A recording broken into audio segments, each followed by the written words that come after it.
Hi guys, एक बार फिर से आप सभी लोगों का वाईआरएस क्लास में बहुत बहुत स्वागत है। तो दोस्तों, आज के इस पूरे वीडियो में हम मॉडल पेपर पत्र सत्र 2022-23 कक्षा 10 विषय हिंदी में दोस्तों खंड आ है। और दोस्तों, हम आपको ये बता देना चाहते हैं एग्जाम में समय 3 घंटे 15 मिनट का होगा, जिसमें दोस्तों शुरुआती जो 15 मिनट का समय होता है वह परीक्षार्थियों को प्रश्न पत्र पढ़ने के लिए निर्धारित है। अब दोस्तों, इसमें कुछ नोट का कुछ आपका निर्देश दिया गया है। पहला यहाँ से है, प्रारंभ के 15 मिनट परीक्षार्थियों को प्रश्न पत्र पढ़ने के लिए निर्धारित है। यानी दोस्तों, जब शुरुआती में जब पेपर मिल जाता है तो जो आपका समय हो रहेगा 15 मिनट, वो केवल प्रश्न पत्र पढ़ने के लिए होता है। तो दूसरा यहाँ से कह रहा है, प्रश्न पत्र 2 खंड आ तथा खंड बा में विभाजित है। यानी दोस्तों, जो आपका हिंदी का पेपर होगा इसमें दोस्तों 2 खंड रहेंगे आपके। खंड आ रहेगा और खंड बा में विभाजित रहेगा।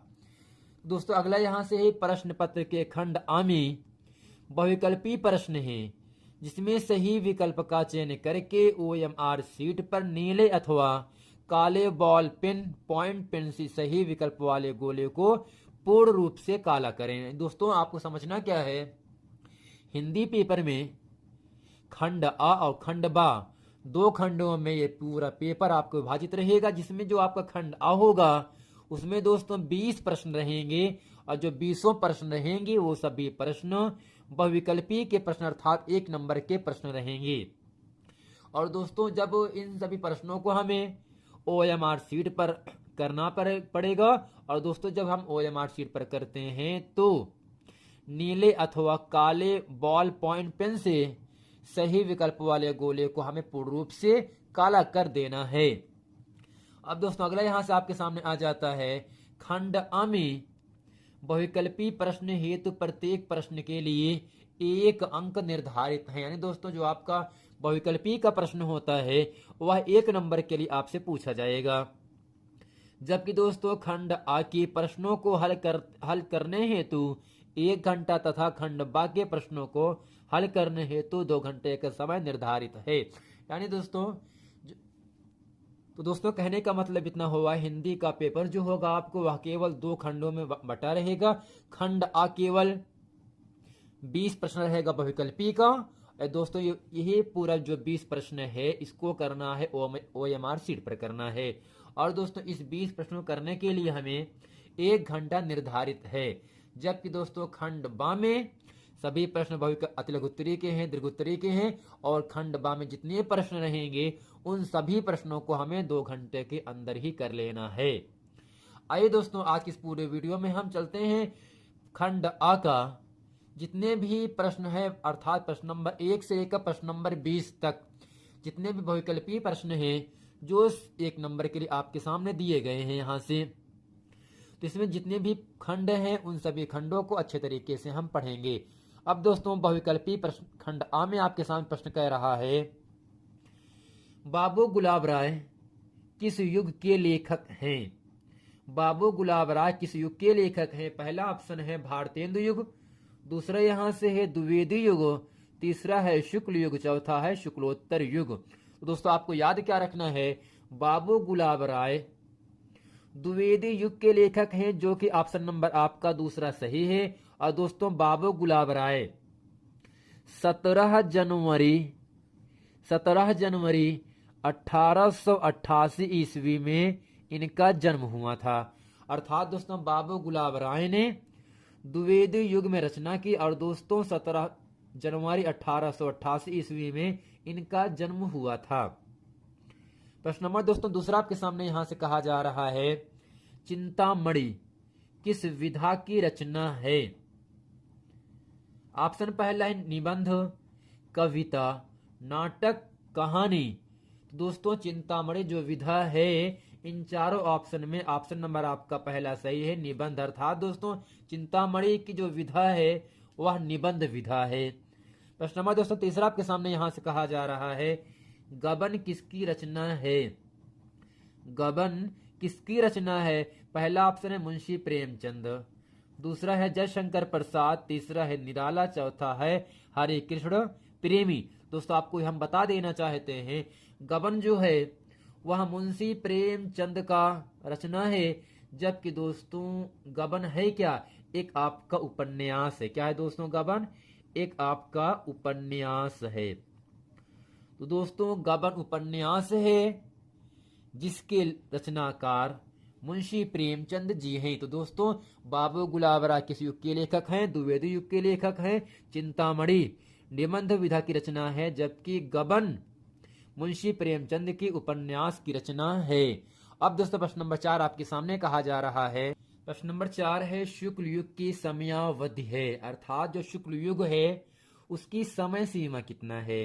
पहला ऑप्शन है 1936 से 1943 तक, दूसरा है 1919 से 1938 तक, और तीसरा है 1900 से 1918 तक, और चौथा है उपर्युक्त में से कोई नहीं। तो दोस्तों आपको याद क्या रखना है, शुक्ल युग की जो समयावधि है वह 1919 से 1938 ईस्वी तक है, जैसे कि ऑप्शन नंबर आपका दूसरा सही है। प्रश्न नंबर 5 आपके सामने यहां से कहा जा रहा है नीड़ का निर्माण फिर, नीड़ का निर्माण फिर किस विधा की रचना है। आपको दोस्तों हम ये बता देना चाहते हैं नीड़ का निर्माण फिर जो है इसके रचनाकार कौन है, हरिवंश राय बच्चन हैं। जबकि नीड़ का निर्माण फिर किस विधा की रचना आपसे पूछा जा रहा है। पहला है जीवनी, दूसरा है आत्मकथा, तीसरा है साक्षात्कार भेंट वार्ता, चौथा है रेखा चित्र। तो दोस्तों नीड़ का निर्माण फिर आत्मकथा विधा की रचना है, जो कि ऑप्शन नंबर आपका दूसरा सही है। प्रश्न नंबर 6 आपके सामने यहां से कहा जा रहा है प्री प्रवास किस युग की रचना है। ऑप्शन पहला द्विवेदी युग, दूसरा है भारतेंदु युग, तीसरा है प्रगतिवादी युग, चौथा है छायावादी युग। तो दोस्तों प्री प्रवास द्विवेदी युग की रचना है, जो कि आपका ऑप्शन नंबर आपका पहला सही है। अब दोस्तों प्रश्न नंबर 7 आपके सामने यहां से कह रहा है मधुशाला किसकी रचना है। तो दोस्तों मधुशाला किसकी रचना है। पहला ऑप्शन है रामधारी सिंह दिनकर है, दूसरा है हरिऔध है, तीसरा है हरिवंश राय बच्चन, चौथा है सुमित्रा नंदन पंत। तो दोस्तों मधुशाला जो है वह रामधारी सिंह दिनकर की रचना है, जो कि ऑप्शन नंबर आपका पहला सही है। और दोस्तों रामधारी सिंह दिनकर का जो जन्म हुआ था वह 1907 ईस्वी में हुआ था, और दोस्तों इनका जो निधन हुआ था वह 2003 को हुआ था। तो दोस्तों कहने का मतलब ये हुआ मधुशाला रामधारी सिंह दिनकर की रचना है। इनका जन्म 1907 ईस्वी में हुआ था और इनकी मृत्यु 2003 में हुआ था। अब दोस्तों प्रश्न नंबर 8 आपके सामने यहां से कह रहा है भारत भारती किसकी रचना है। भारत भारती किसकी रचना है। ऑप्शन पहला है सिया राम शरण गुप्त है, दूसरा दोस्तों यहां आपके सामने आता है मैथिली शरण गुप्त है, तीसरा है जयशंकर प्रसाद, चौथा है महादेवी वर्मा। दोस्तों भारत भारती मैथिली शरण गुप्त की रचना है, जो कि ऑप्शन नंबर आपका दूसरा सही है। प्रश्न नंबर दोस्तों 9 आपके सामने यहां से कह रहा है आधुनिक काल। दोस्तों काल का मतलब समय होता है, आधुनिक काल कब से कब तक है।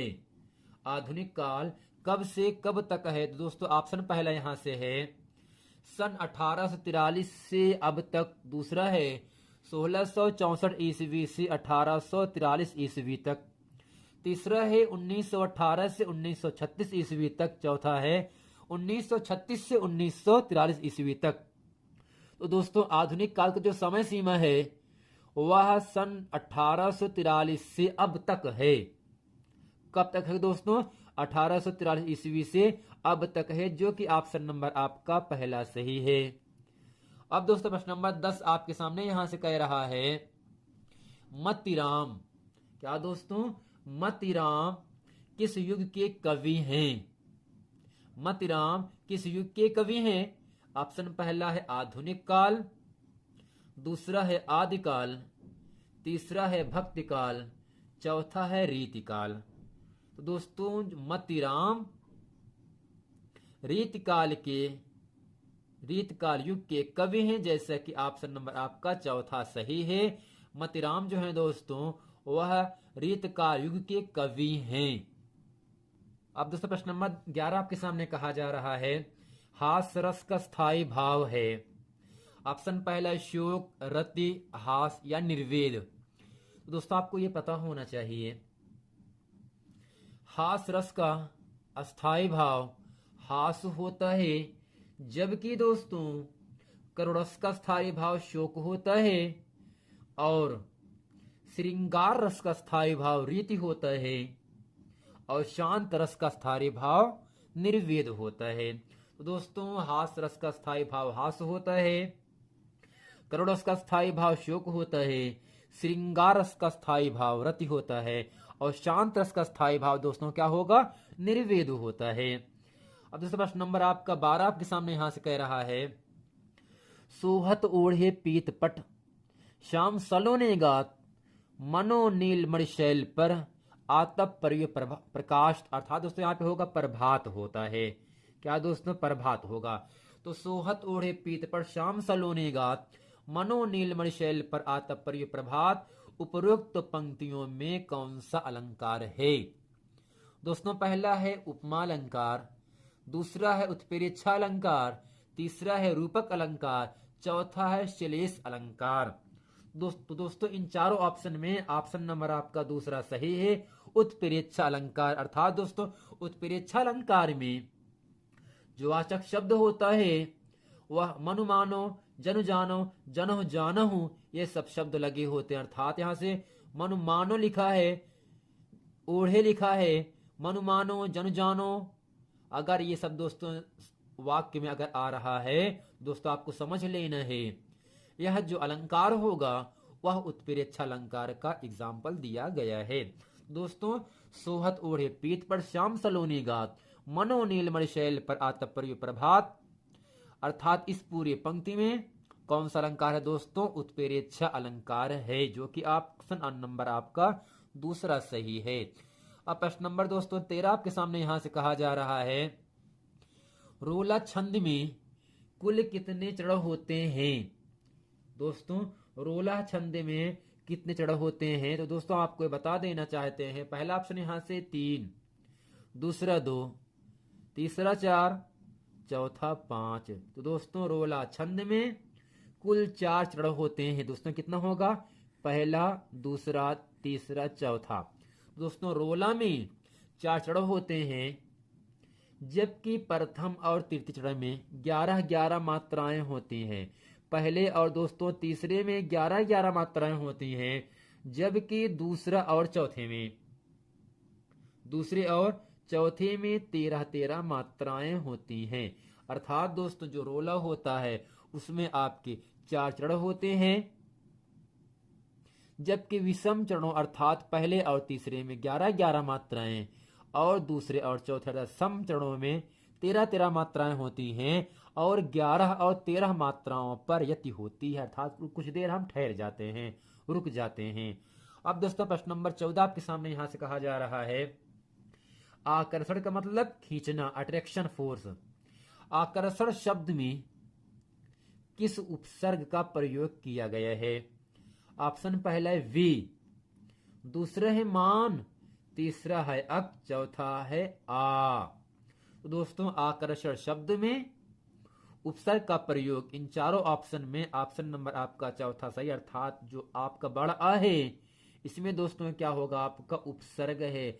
और दोस्तों जो उपसर्ग होता है वह शब्दों के पहले जुड़ करके शब्द के अर्थ में विशेषता उत्पन्न कर देते हैं, जबकि जो प्रत्यय होता है वो शब्दों के अंत में जुड़ करके शब्दों के अर्थ में भिन्नता प्रकट कर देते हैं, प्रत्यय कहलाते हैं। दोस्तों आकर्षण में आपका जो उपसर्ग है वह आपका ऑप्शन नंबर चौथा अर्थात बड़ा आ है। अब जब प्रश्न नंबर 15 आपके सामने यहां से कह रहा है, प्रत्यय के कितने भेद हैं।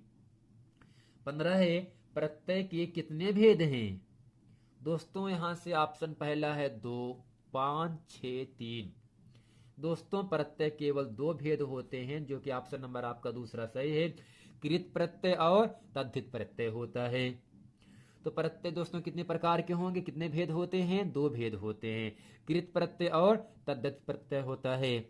अब जो प्रश्न नंबर 16 आपके सामने यहाँ से कहा जा रहा है, पीताम्बर में कौन सा समास है। दोस्तों पीताम्बर में कौन सा समास है। पहला ऑप्शन यहाँ से है कर्मधारय, दूसरा है द्वंद्व, तीसरा है बहुव्रीहि, चौथा है तत्पुरुष समास। तो दोस्तों आपको ये बता देना चाहते हैं, पीताम्बर में बहुव्रीहि समास है, जो कि इन चारों ऑप्शन में ऑप्शन नंबर आपका तीसरा सही है।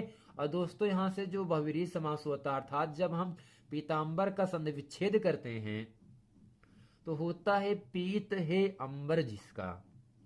तो दोस्तों पीत का मतलब पीला होता है, पीत है अंबर जिसका, अर्थात दोस्तों कौन है पीला अंबर जिस किसके पास है। तो यहाँ से इसके उत्तर में लिखेंगे कृष्ण जी हैं।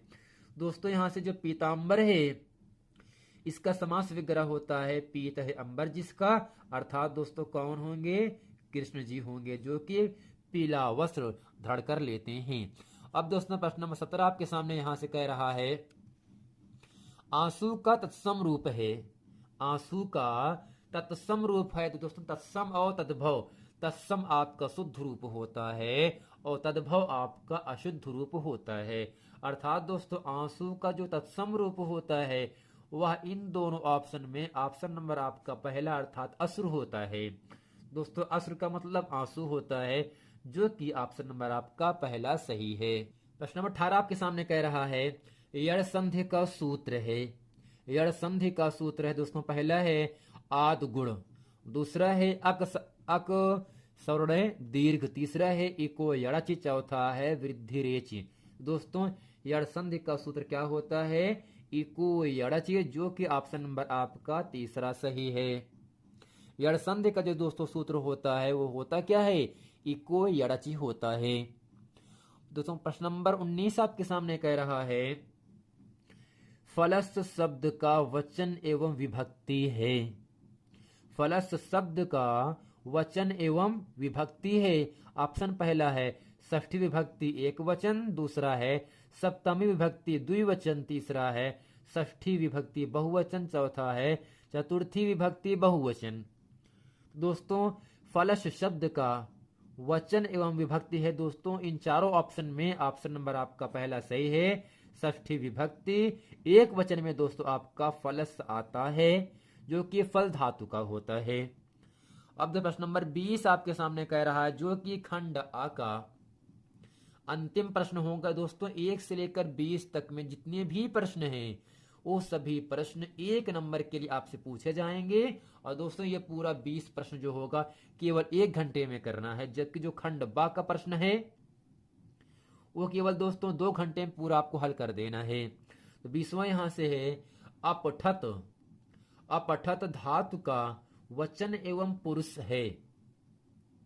ऑप्शन पहला है यहां से द्विवचन प्रथम पुरुष, दूसरा है प्रथम पुरुष एक वचन, तीसरा है उत्तम पुरुष बहुवचन, चौथा है मध्यम पुरुष द्विवचन। दोस्तों अपठत और पठ धातु का, फल धातु का, नदी का, इन सब को आपको अच्छे तरीके से धातु को हमें याद कर लेना है, जो कि एग्जाम में हर हाल में 2 नंबर के लिए आपसे पूछा जाएगा। तो अपठत धातु का वचन एवं पुरुष क्या होता है, जो कि दोस्तों इन चारों ऑप्शन में ऑप्शन नंबर आपका दूसरा सही है, प्रथम पुरुष एक वचन में अपठत धातु आता है। तो दोस्तों आशा करते हैं इस पूरे वीडियो में प्रश्न नंबर 1 से लेकर प्रश्न नंबर 20 तक जितने भी हम प्रश्न बताए हैं वो सभी प्रश्न आप लोगों को अच्छे तरीके से समझ में आ गया होगा। मिलते हैं फ्रेंड नेक्स्ट वीडियो में, तब तक के लिए थैंक यू। और दोस्तों इसके बाद हम जो वीडियो बनाएंगे वो खंड बा का जितने भी प्रश्न हैं उन सभी प्रश्नों को अच्छे तरीके से हम हल करते हैं। मिलते हैं फ्रेंड नेक्स्ट वीडियो में, तब तक के लिए थैंक यू।